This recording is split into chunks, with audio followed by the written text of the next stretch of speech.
sekarang kita akan mulai masuk ke masukkan taxable income-nya.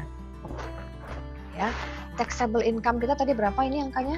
83176. Nah, ini kita pindahkan ke sini. Ya. Taxable income-nya pindahin aja. Ya, kamu mau tulis pakai angka boleh, tapi lebih bagus, lebih cepat, lebih begini ya. Tinggal panggil saja. Ketik aja ini, diklik taxable income kita. Nah, enter. Nah, sudah? Ya.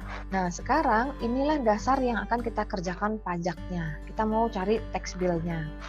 Masih ingat nggak kemarin? Kalau kalau taxable income kita atau pendapatan yang siap dipajakan ada 83.000, kira-kira ada di baris keberapa dia kenanya?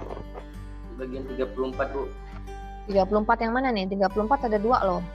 34 di bawah 25, Bu. Oke, berarti di baris ketiga ya. Karena pendapatan kita yang yang siap dipajakkan itu tidak sampai 100.000. Tapi dia lebih besar dari 75. Nah, berarti di sini. Betul ya? Nah, baru kita masukkan di sini. Berarti, nah yang di sini hanya dalam bentuk kalimatnya saja. Saya mau lihat sampai mana cara kamu ya. Jadi hanya ditulis saja pertama 15%. Masih ingat caranya?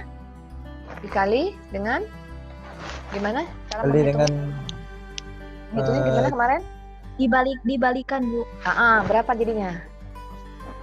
Berapa angkanya? 75. 15%. 50 Ini? kurang 0. Iya. Ini yang kita yang baris pertama dulu nih. Ngerjakan yang baris pertama ya. 15% kali, ambilin dari sini aja dibalik. 50.000 kurangi 0. 50.000 ya kurangi 0. Oke, sama dengan. Lalu yang keduanya. Oke, ini angkanya 25% dari yang ini ya. 25%. Terus dikali dengan 75.000. 75 dikurangi 50. Oke, jangan dikerjain dulu, ininya dulu aja, kalimatnya saja. Tadi kan katanya di baris 3 ya, berarti 34% kali. Nah, 100. Kalau kamu Deki, kamu pakai 100, kamu kerja di perusahaan di bagian manajemen keuangan, kamu bisa langsung dipecat hari itu juga. Tahu nggak kenapa? Kalau kamu pakai angka 100. Kenapa, Bu? Tahu nggak? Kamu lihat dong, pendapatan perusahaan cuma 83.000, tapi kamu bayar pajaknya sampai 100.000 angkanya. Yang ada perusahaan rugi, iya kan? Iya, Bu. Bayar pajaknya jadi besar. Kenapa? Patokannya jadi kamu dianggap pendapatannya sebesar 100.000. Padahal kan yang kita dapetin cuma 83.000. Jangan pakai itu. Perusahaan mau nggak rugi gitu. Karena ini pajak ini harus bayar ke pemerintah. Semakin besar angkanya, berarti semakin besar pula yang dibayarkan ke pemerintah. Nah, mau nggak perusahaan cuma dapat dari penjualan 83.000 dapatnya, tapi bayarnya itu harus dianggap yang 100.000 ini. Mau nggak kira-kira? Dianggap perusahaan bahwa mereka dapat pendapatannya 100.000, berarti kan ada kelebihan sekitar 17.000 yang dia nggak ada uangnya, nggak megang, tapi dia harus bayar pajaknya gitu dari 83 ini. Nah, jadi jangan pakai yang 100.000, pakai angkanya ya yang ini saja, pendapatan yang memang sudah kita dapatkan ya. Jadi pakai angkanya 83.000 berapa tuh? 176 ya, dikurangi. Nah, batas bawahnya berapa? Ini 75. Iya, 75.000. Nah, ini yang banyak salah tuh di sini kemarin ya. Batas atasnya jangan pakai 100. Kalau kamu pakai 100, kamu bekerja misalnya di perusahaan, kamu masukin angka 100, kamu bakal dipecat hari itu juga sama bos, ya. Karena apa? Dianggap merugikan perusahaan, ya. Orang, iya kan? Kita dapatnya cuma 83, tapi dianggap bayarnya harus 100 di sini kan? Karena ada mau, gitu kan? Kamu bisa dimarahin bos abis-abisan, ya. Nah, gitu. Nah, sekarang kita cara mengerjakannya pakai rumus, pakai formula, ya. Yang pertama dulu ya, kita 15%-nya dulu. Masukkan di sini ya, di bagian ini. Oke, di sini selalu diawali dengan tanda sama dengan. Ya, kemudian masukkan angka ininya. Ikutin aja angka ini tadi. Makanya saya suruh tulis supaya kamu ada panduannya. 15% kita pakainya 0,15 ya. Jadi saya kalau 15% itu dibuatnya dalam bentuk 0,15 gitu ya, supaya lebih mudah ngitungnya. Nah, ada beberapa juga komputer kalian mungkin yang dia tidak mengenali kalau dia menggunakan koma. Ada nggak kemarin nih kamu yang tidak keluar angkanya, begitu pakai 0,15 terus dia keluarnya value atau error? Ada nggak yang kemarin begitu? Ada nggak? Ada ya. Nah, itu berarti harus pakai titik. Jadi memang ada beberapa komputer kalau dia settingannya adalah settingan yang pakai berbahasa Inggris, dia pakainya titik gitu ya. Nah, di saya ini kebetulan dia pakai yang koma ya, jadi yang bahasa Indonesia gitu ya settingannya. Jadi dia pakai koma bisa menerima. Nah, setelah 0,15, nah ini ya, kali itu tandanya apa kalau di formula pakai tandanya, lambangnya? Bintang. Iya, bintang. Ya, jadi jangan pakai X tapi pakai bintang. Ketik bintangnya ada di angka 8 ya. Ketik yang shift dengan 8. Nah, ini bintang. Kemudian masukkan angkanya lagi. Pakai kurung 50.000. Oke, 50.000. 50.000-nya jangan dititik ya. Karena kalau dia sampai kedengeran si komputernya mengenali titik, dia akan menganggap bahwa ini bukan 50.000 angkanya, jadi 50, gitu ya. Takutnya dia nggak mau ngerjakan atau hasilnya salah gitu ya. Jangan dipakaikan titik ataupun ini tanda macam-macam. Mending dipoloskan saja. Udah 50.000 ya, seperti itu. Supaya aman hitungannya. Kurangi 0, kurung tutup. Nah, sudah sama ya dengan yang sebelah sini kanan angkanya. Jangan juga disama dengan lagi ya, langsung enter aja. Nah ini angkanya. Dapat ya? Nah, yang sebelah bawahnya lagi sama dengan, berarti kita 25% itu 0,25 ya, dikali 75.000 dikurangi 50.000, tutup lagi, di enter, dapat angkanya. Yang ketiga juga sama dengan ya 0,34 kali kurung buka 83176, jangan pakai titik ya, dikurangi 75.000 kurung tutup ya, enter. Nah, inilah tax bill kita, sudah dapat angkanya ya. Tinggal kalian jumlah yang 3 ini. Nah, pakai aja sum lagi. Nah, karena angkanya berdekatan kan, bisa langsung disum. Nah, gitu. Berarti dia sudah mengenali nih. Yang mau dihitung adalah 3 angka ini, ya. Tinggal enter saja. Nah, inilah tax bill kita atau pajaknya. Sudah dapat ya, 16.530. Nah, angka ini kita pindahkan ke sini. Nah, gitu. Ntar ya, saya kosongkan dulu supaya kamu nanti nggak bingung. Nah, ini soalnya sudah dipakai kemarin. Angka 16.000 pindahkan ke sini. Kamu taruh kursornya di sini, ya. Oke. Tinggal panggil saja sama dengan kamu ketik ini angkanya. Aku diketik, diklik ya. Nah, enter. Nah, gitu. Sudah pindah dia. Dapat ya. Berarti nilai pajaknya sudah dapat. Nah, sekarang cara mengisi yang di sini. Berapa persen dia? Gitu ya. Ini juga harus dihitung. Masih ingat rumusnya apa kemarin? Cara mencari rata-rata? Masih ingat rumusnya apa? Average itu. Berapa itu? Dari sini angkanya, dari sini semua. Yang mana? Coba yang diambil yang mana? 8.300. Hah? Bukan. 8.000 bukan kah? Yang mana? 83.000 dikurang 16. Bukan. Ayo. Masa lupa? Baru kemarin. Dibagi, Bu. Nah, Dibagi. iya dibagi. Gimana baginya? Cara baginya gimana? Sebentar ya, saya sambil ngecas ini. Gimana cara ngebaginya? Coba, siapa yang masih ingat rumusnya apa? Siapa yang masih ingat rumusnya gimana? Tax bill bagi itu. Taxable income. Taxable Iya. income. Jadi yang ini yang bawah dibagi yang atas, bukan yang atas dibagi yang bawah, balik ya.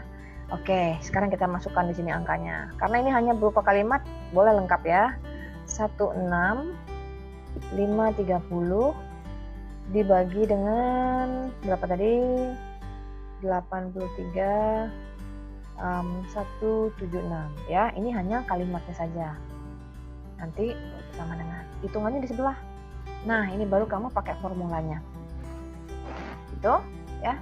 Sama dengan tinggal kamu panggil aja tax bill-nya ini lalu dibagi. Nah, tandanya pakai apa lambangnya kalau bagi? Garis miring. Iya, garis miring. Oke.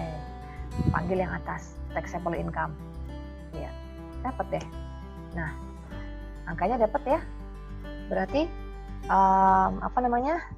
persentasenya atau rata-ratanya 20% rata-rata pajaknya. Jadi angka 16.530 ini itu berarti 20% ya bayar pajaknya. Tinggal kita pindahin ke sini.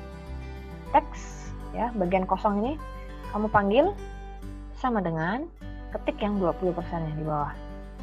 Kok diketik, diklik ya. Nah, enter, dapat. Sudah ya? Berarti kamu sudah betul. Nanti saya ngecekin gini aja. Oh, dari sini G44. Berarti saya lihat nih G44. Oke. Saya mau tahu G44 dari mana? Oh, ini dia rumusnya ada. Jadi semua udah ada rumusnya gitu ya. Lalu ininya. Sekarang yang terakhir net income. Belum terakhir sih ya, masih 2 terakhir ya. Net income ini caranya gimana tadi? Dari atas kurangnya bawah ya, dari pendapatan yang siap dipajakkan, lalu dikurangi pajaknya, itulah dia laba kita terakhir. Ya, tinggal kita kurangi aja dari atasnya ini. Ya, dari taxable income dikurangi dengan nilai pajak. Waduh, ini nggak bisa dia ketutup, berarti F28 ya. Nah, ini dia. Berarti nilai net income-nya adalah 66.646. Nah, ini sudah dapat. Lalu, dari laba ini dibagi-bagi dividen 10.000. Nah, sisanya berapa? Samain lagi. Kurangi aja lagi.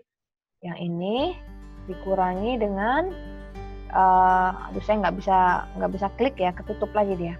F berapa nih? 30. Iya, F30. Nah, dapatlah angkanya. Nah, gini. Ya, jadi nanti tampilannya seperti ini di lembar kerja kalian, ya. Ada NIM-nya di samping sini, lalu kamu panggil, lalu ada ini tabelnya, lalu di sini ada caranya dalam bentuk kalimatnya, dan ini dalam bentuk formulanya. Mudah kan? Jadi mudah sekali buat kalian, memudahkan sekali, ya. Jadi nanti kamu paling tidak, walaupun misalnya sekarang masih belum terbiasa menggunakan Excel, tapi dengan bertemu pelajaran manajemen keuangan, kamu jadi mahir nanti menggunakan Excel ya, berhitung menggunakan Excel. Oke? Susah nggak menurut kalian? Belum terbiasa, Bu, mungkin, Bu. Belum terbiasa, ya. Tapi ini sudah harus kalian kuasai ya, apalagi kamu anak STEMIC gitu ya. Anak STEMIC itu identik dengan yang namanya komputer. Jadi semua yang berbau-bau komputer itu harus menguasai gitu ya. Jadi kamu harus bisa kalau apalagi nanti kamu sudah siap untuk skripsi ataupun siap bekerja, itu juga harus menguasai ini. Nanti ini kepake sekali ya, kamu menggunakan Excel ini kepake dalam pekerjaan, atau juga nanti dalam skripsi kalian mungkin ada yang perlu juga, misalnya membuat program-program yang ada manajemen keuangannya, kamu bisa gunakan ini. Oke? Nah, nanti jadi tugasnya yang kemarin yang sudah saya saya lihat itu, jadi saya baru lihat saja tapi saya belum koreksi. Ya, saya nggak mau mengoreksinya dulu ya. Jadi saya minta diulang lagi semuanya ya. Jadi memang hanya beberapa saja yang sudah betul. Tapi memang yang di bagian bawah ini belum seperti ini, belum sempurna pengerjaannya. Jadi sebagian besar hanya kelihatan angkanya, tapi tidak tahu dari mana gitu rumusnya. Jadi begitu saya cek itu, saya nggak tahu ini rumusnya dari mana, rumusnya bagaimana, tiba-tiba ada angka saja gitu. Nah gitu. Jadi saya minta nanti diulangi ya. Saya buka nanti kuisnya itu sekitar jam 4 sore. Jadi nanti setelah mata kuliah ini selesai, kalian langsung kerjakan. Ya. Lalu disubmit sekitar jam, saya lupa ya, kalau nggak salah tuh 1,5 jam saya kasih waktunya. Ya, 1,5 jam untuk mengerjakan ini. Siap? Oh, iya, Siap Bu. ya? Oke. Nah, Bu, boleh lihat itu Bu yang di atas Bu, tabel yang soal nomor 2 Bu. Yang ini? Ini? Iya Bu. Kamu mau screenshot aja dulu? Screenshot saja dulu. Iya Bu. Jadi nanti kamu ada panduannya. Bu, menanya Bu. Kok punya apa tuh Excel saya tuh kan dolar, di belakang ada titik dua putih. Enggak apa-apa gitu ya? Oh, dia berarti settingan ininya. Kamu settingan ininya aktif nih. Dia numbernya jadi sampai koma dia, nggak apa-apa. Tinggal kamu mainkan saja. Kalau mau dihilangkan nolnya, ini artinya adalah dari 1 nih ya. Kalau misalnya nih, saya coba ini ya. Saya coba ambil 1. Nah ini yang ini, saya mau coba pasangkan ini. Saya klik ini coba. Kita lihat apa yang terjadi ya. Nah tuh, dia nolnya nambah 1 lagi. Tuh, seperti ini kah, Deki? Iya Bu. Nah, berarti ini kamu tinggal matikan saja yang ini atau pindahkan ke yang ini, yang sebelahnya. Dihilangkan ya. Ini artinya adalah kalau ada desimal di belakang, 2 digit di belakang, dihilangkan. Nah, tuh hilang. 1 lagi, sekali lagi. Nah, jadi hilang. Gitu ya. Ini pembulatan ya. Jadi kalau kamu nanti di laptopnya ada yang itu, kamu tinggal mainkan saja ini pembulatan. Dia dari sini semua ya, currency-nya. Kalau ada yang masih dalam bentuk rupiah, di sini juga diganti misalnya ya. Currency-nya di sini misalnya dalam bentuk rupiah. Nah, nih currency saya karena laptop saya ini juga dia menggunakannya rupiah settingannya. Jadi harus dirubah di sini menjadi dolar. Kalau kalian sama seperti saya laptopnya, kamu tinggal ke bawah saja ini more number format ini ke bawah, diklik. Nah, kamu pilih yang bagian currency, kemudian nanti tinggal diganti saja simbolnya. Nah, ini kemarin sudah saya ganti ya menjadi dolar. Nah, di sini ada yang bisa dolar, kalau mau jadi rupiah lagi juga bisa gitu ya. Tinggal diganti-ganti saja di sininya. Gitu ya. Oke. Ada lagi yang mau ditanyakan? Bu. Udah. Ya Bu, cukup. Oke. Sekarang kalian di depan kalian ada laptopnya? Iya Bu. Sudah? Semua sudah di depan kalian ada laptop? Iya Bu. Sudah. Oke, saya akan menunjukkan satu lagi ini. Nah, kita akan mencoba membuat ini. Jadi kalian juga harus bisa nanti membuat nama ininya adalah Dupont Analysis ya, dalam bentuk seperti hierarki ya. Jadi inilah yang namanya Dupont Analysis. Nanti kalian akan melakukan perhitungan, menganalisa, namanya Dupont ya, Dupont Analysis yang nanti diambilnya dari laporan keuangan. Laporan keuangan tuh yang ini tadi ya, yang ini income statement dan balance sheet. Jadi nanti datanya diambil dari sini.